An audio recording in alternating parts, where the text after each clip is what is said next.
데살로니가 전체의 주제는 예수님의 강림, 헬라어로 파루시아입니다.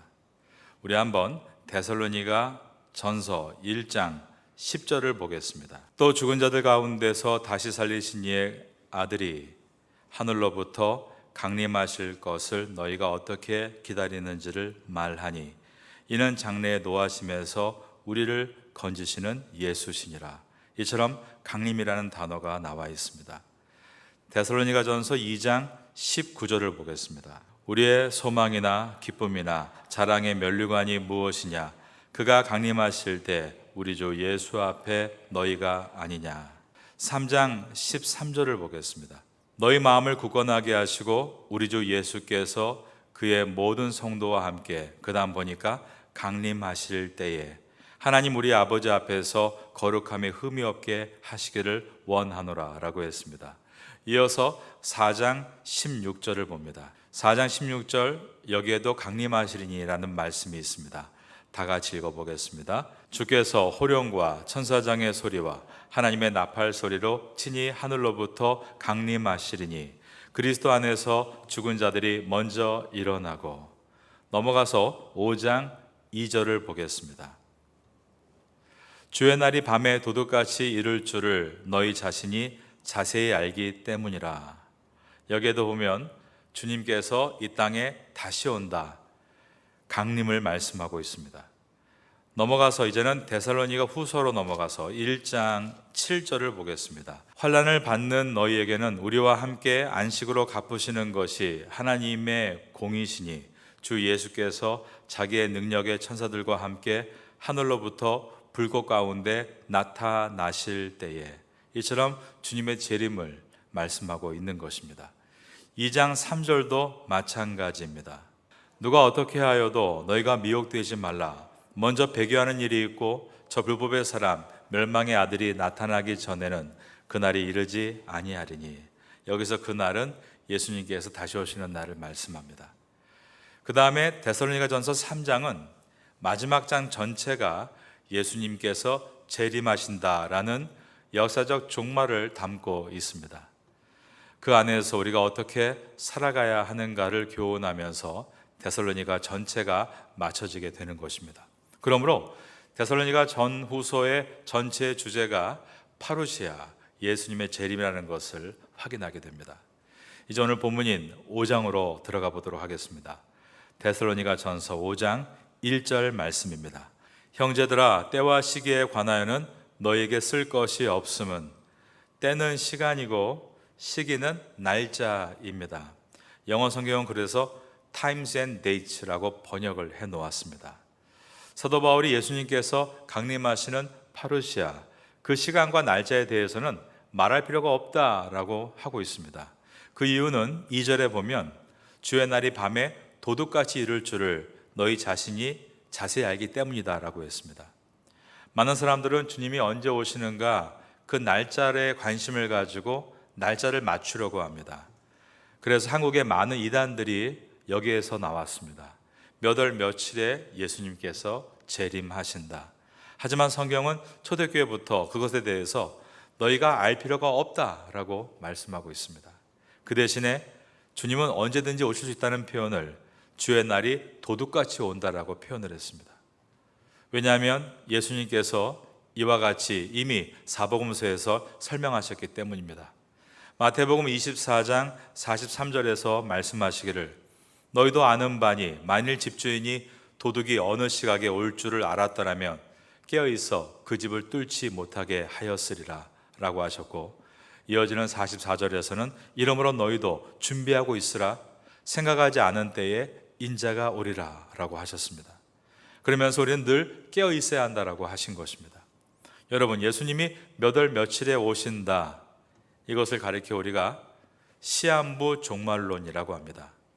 이 시한부 종말론의 이단은 마치 우리의 죽음이 몇 날 며칠을 알고 있는 것처럼 말을 하는 것입니다. 여러분이 몇 날 며칠에 죽을 것을 알고 계십니까? 모르죠. 왜냐하면 예수님께서, 하나님께서 우리 각 개인의 인생의 마지막을 말씀하시지 않기 때문입니다. 그 이유는 그날까지 매일매일을 주님 보시기에 아름답고 귀하고 보배롭고 부끄러움 없게 살게 하시기 위해서입니다. 예수님께서 온 인류 역사에 언제 오실 것이다 날짜를 말씀하시지 않는 이유도 매 한 가지입니다. 우리가 그 날짜를 박아놓고 사는 것이 아니라 우리는 날마다 주님을 바라보며 살기 위해서 주님은 그와 같이 그 날짜를 말씀하시지 않으셨습니다. 5장 3절입니다. 그들이 평안하다 안전하다 할 그때에 임신한 여자에게 해산의 고통이 이름과 같이 멸망이 갑자기 그들에게 이르리니 결코 피하지 못하리라. 여기에서 평안, 헬라어로 에이레네라는 단어는 마음의 평온을 말하는 것입니다. 그리고 안전, 아스펠레이아라는 단어는 외부로부터의 위협을 말하는 것입니다. 사도 바울은 이 구절을 통해서 영적으로 쪼그라들어서 자신의 처지가 얼마나 심각한지를 돌아보지 못하다가 결국 안전을 잃어버리고 평화를 잃어버리고 멸망하는 그런 소돔에 살던 롯과 같이 되지 말고 항상 깨어 있어서 주의 날을 준비하는 아브라함과 같은 모습으로 서야 한다라고 오늘 본문에서 표현하고 있습니다. 3절에서 그들이 편안하다 안전하다 할 그때에 임신한 여자에게 해산의 고통이 이름과 같이 멸망이 갑자기 그들에게 이르리니 결코 피하지 못하리라. 4절입니다. 형제들아 너희는 어둠에 있지 아니하며 그날이 도둑같이 너희에게 임하지 못하리니. 편안하고 안락한 소돔성에서 롯이 취하다가 결국 멸망하고 말았습니다. 그러나 거칠고 불편했던 광야에 있던 아브라함은 늘 깨어있으므로 마지막 때를 준비하는 성도의 모습을 우리에게 본으로 보여주었습니다. 5절에서 너희는 다 빛의 아들이요 낮의 아들이라 우리가 밤이나 어둠에 속하지 아니하나니 그러므로 우리는 다른 이들과 같이 자지 말고 오직 깨어 정신을 차리라. 깨어라고 나와 있는 이 단어가 예수님의 재림에 대해서 잊지 않는다라는 뜻입니다. 즉 이 말은 정신을 차린다라는 뜻입니다. 영어 성경은 그래서 이거를 셀프 컨트롤이라고 번역을 해 놓았습니다. 깨어있다는 것은 셀프 컨트롤, 자제한다라는 뜻입니다. 우리가 정말 예수님께서 이 땅에 오신다는 것을 바라볼 때만 우리는 우리의 삶에 자제력을 가지고 아름다운 삶을 세워나갈 수 있다는 것입니다. 우리가 예수님께서 이 땅에 오신다는 것을 바라보는 재림신앙이 있을 때 우리는 정신을 차릴 수 있고 그리고 자제할 수 있다는 뜻입니다.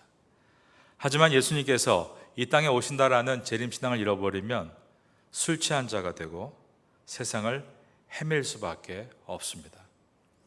7절과 8절입니다. 자는 자들은 밤에 자고 취하는 자들은 밤에 취하되 우리는 낮에 속하였으니 정신을 차리고 믿음과 사랑의 호심경을 붙이고 구원의 소망에 투구를 쓰자. 여기서 밤과 낮은 시간적인 밤과 낮이라기보다 상황적인 밤과 낮을 가리킵니다.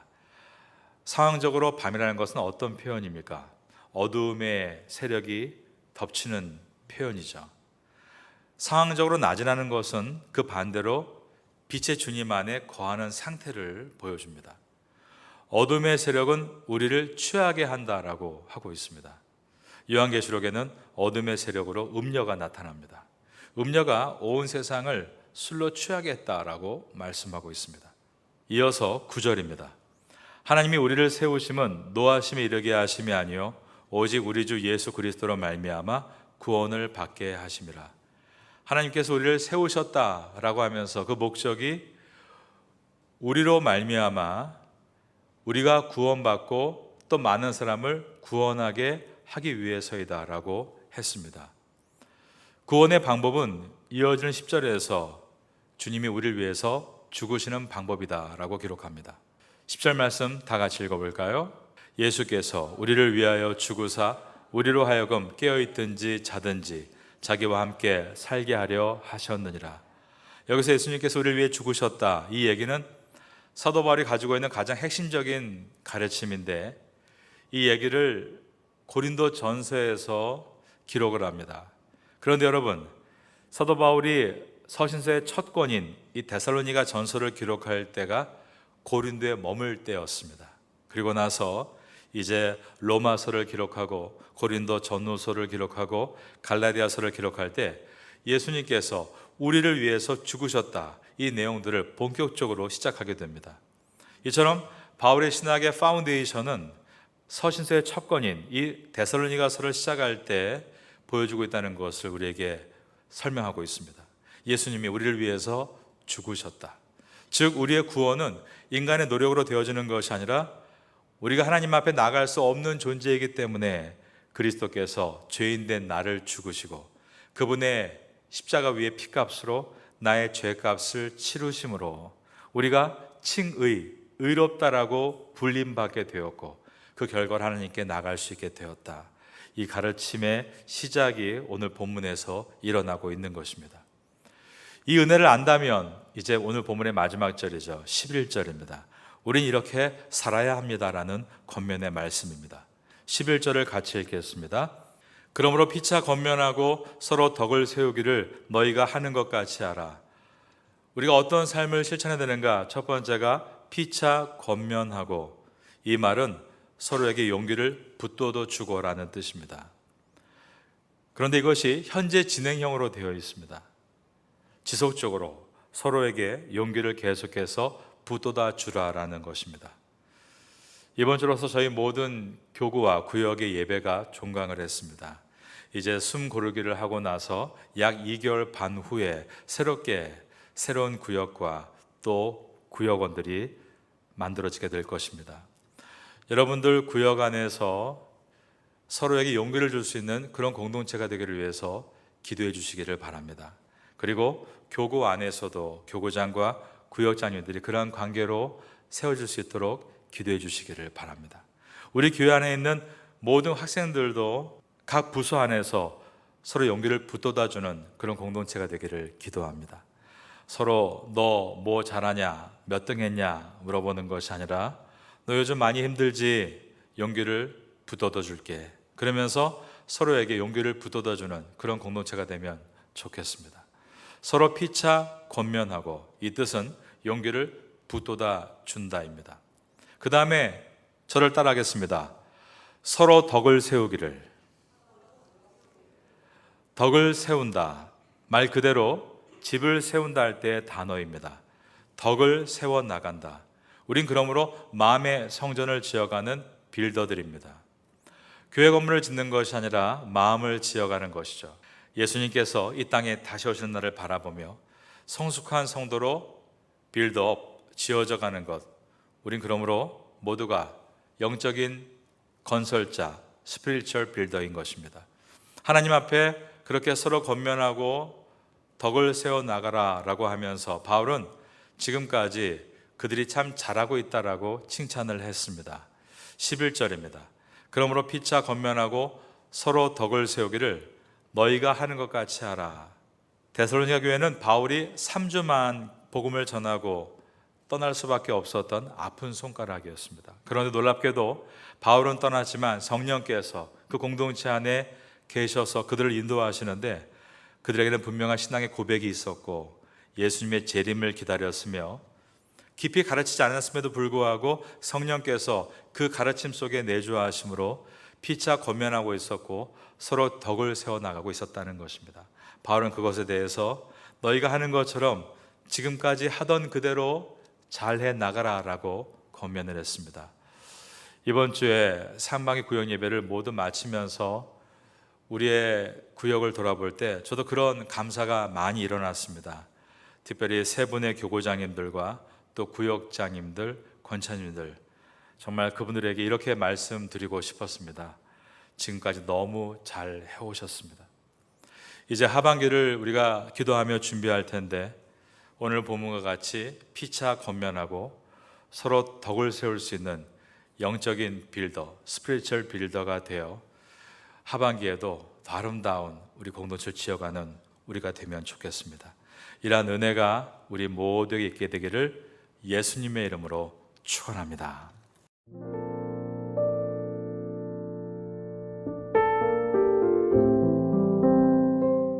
지금은 함께 마음을 열고 기도하는 시간입니다. 6월에 우리가 함께 품고 기도할 제목을 나눕니다. 조국 교회가 사명을 잘 감당하도록 붙들어 주옵소서. 북한의 지하교회를 지켜 주옵소서. 태국교회가 말씀 위에 굳게 서도록 역사하여 주옵소서. 6월 29일 제13차 발달장애인 가족 초청 행사를 잘 준비하게 하옵소서. 이 시간 말씀을 붙잡고 드리는 우리의 기도가 삶 속의 아름다운 열매로 맺히기를 소망합니다.